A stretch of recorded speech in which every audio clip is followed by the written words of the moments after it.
Hello everyone, Ronan back, and we're going to be diving into some more music reactions today, and we're kind of diving right back into the warning for another brief moment, and we're checking out Z, which is a live session. This is something that's been reoccurring in the comments for me to check out. Done a couple of original songs that have been pre-recorded, and now we're going to check out a live version. I believe people have been saying this is from their latest album.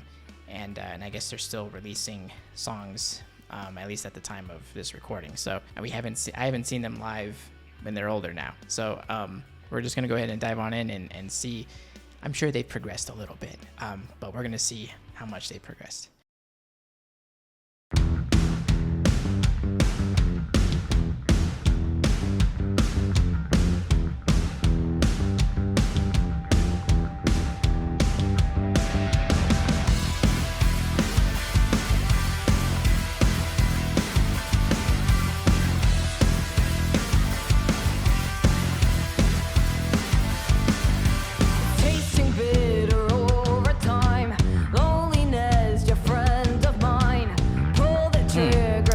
Interesting drum pattern.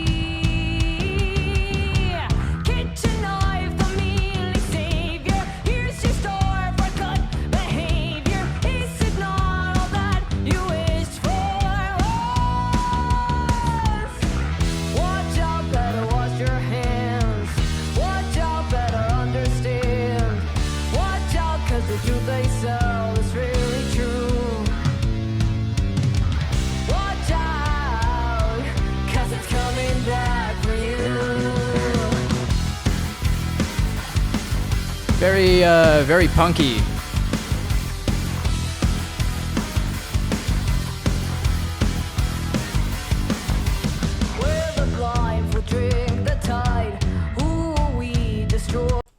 I could definitely relate in some way with this musically, because it could be a kind of a challenge being a solo guitar player, especially if you're trying to keep up the rhythm, play different rhythm parts, also play leads. Assuming whenever they're on stage, they don't hire a hired gun to be playing on the side and playing the other guitar parts that need to be in there to fill the sound a bit more. So I definitely can relate songwriting wise to having to be the only guitar player, because you have to think of more creative ways on how to fill in those gaps. But yeah, it looks like everyone's taking care of their respective parts. Obviously, bass player really carrying the rhythm of everything, and then the drums just making sure that that power is still there and keeping things upbeat. And then the guitars seems to be kind of dressing everything up, filling in those upper octaves with the chord progressions and stuff like that. And she's killing it with the vocals. Very, very strong voice. Boy, this time, revolutionary Kool-Aid kid. Happiness, you lonely traitor. Killed the raw one like a prayer. Disappointing how it used to fall. Watch out, better wash your hands. Watch out, better understand. Watch out, nice. the soothing sound is really true. Watch out, 'cause it's coming back for you.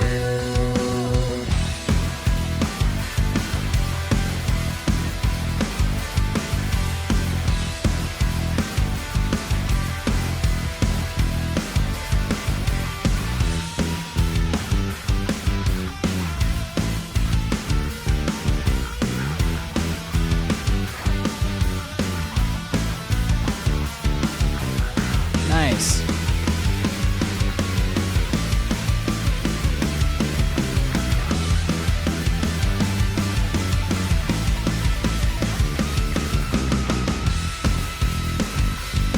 It's pretty tasty. Yep.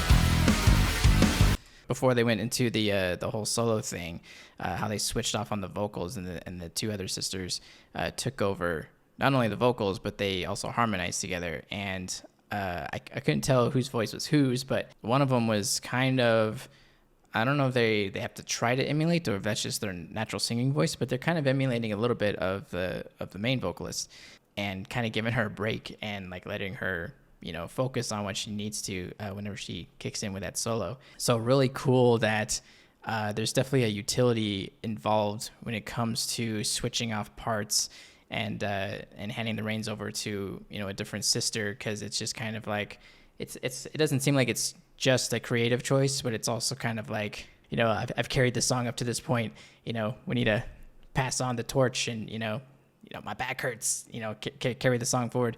So it's cool that they're, in a way, it feels like they're there for each other, I guess is what I'm getting at.